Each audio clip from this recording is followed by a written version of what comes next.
So picture this. A teenager, Michigan, 1994. Most kids his age were busy huffing gasoline or trying to sneak a copy of Penthouse under their mattress. Not this one. This one looked at a chemistry set and thought, cute, but where's the critical mass? David Hahn. Name sounds like a guy who sells used Honda Civics. But no, this beautiful disaster of a human being decided, at the tender age of 17, that he was going to build a nuclear breeder reactor in a backyard shed, using smoke detectors. I am not making a single syllable of this up. He called himself the Radioactive Boy Scout. That's not a joke. That's the actual headline the media slapped on him later. And honestly, it's too soft. Should have been the kid who made his neighborhood glow in the dark for fun. Here's where my brain exits through my ears. David didn't have a lab coat. He didn't have a government clearance. He had a Boy Scout manual, a library card, and the kind of focused autism that makes Elon Musk look like a goldfish. He wrote letters to the Nuclear Regulatory Commission pretending to be a high school physics teacher. They sent him actual documents, actual plans. Because apparently in the 90s, if you used enough fancy words and a fake mustache in your head, the government just mailed you the recipe for atomic chaos. He collected americium from hundreds of smoke detectors. Hundreds. Imagine the fire safety situation in his town. Every house within 2 miles probably had a hole in the ceiling where David had been, tweezers in hand, like a radioactive raccoon. He got thorium from camping lantern mantles, radium from old clocks, lithium from batteries. He built a neutron gun out of an old vacuum cleaner tube and some stolen lab equipment. The thing ran on pure delusion and 120 volts of teenage ignorance. His stepmom eventually noticed the shed was spicy.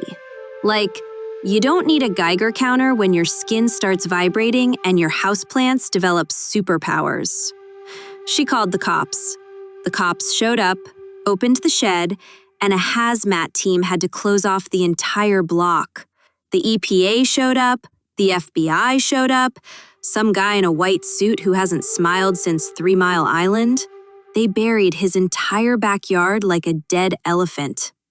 The shed went into a radioactive landfill in Utah. And here's the part that short-circuits my soul. The kid wasn't trying to blow anything up. He wasn't a terrorist. He wasn't even particularly angry. He just wanted to see if he could. You know that feeling? When you're 17 and your brain is a bag of hornets, and you just want to prove that the universe's rules are optional? That was David. He built a working nuclear reactor. It produced neutrons. It actually achieved a low-level chain reaction.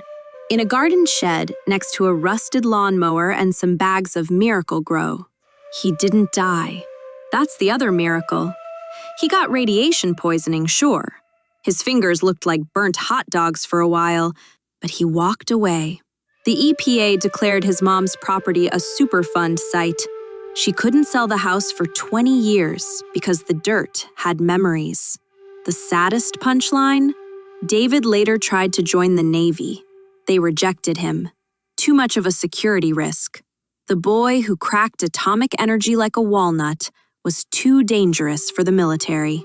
He ended up working at a Walmart, then a homeless shelter. Then he drank himself into a fog. Died in 2016 at 39. Not from radiation, from booze and a broken spirit. Why does this story crawl under my skin like 1,000 tiny ants wearing hard hats? Because it's the most American thing ever invented. A lonely kid with too much time and zero supervision accidentally does what entire nation-states spend billions trying to hide. He turned a Boy Scout badge into a federal disaster zone. And nobody stopped him because nobody looked. We tell kids to dream big. We hand them chemistry sets. We leave them alone in garages with the internet and a vague sense of ambition. Then we act shocked when the backyard starts glowing. David Hahn wasn't a villain. He wasn't a hero. He was a warning label that forgot to print itself. He proves that one bored teenager with a library card is more dangerous than 3 trained scientists with a budget. Because scientists know when to stop. Teenagers just want to see the pretty blue light. The universe has no safety railings. David found that out the hard way. And now, his mom's old flower bed is still slightly radioactive.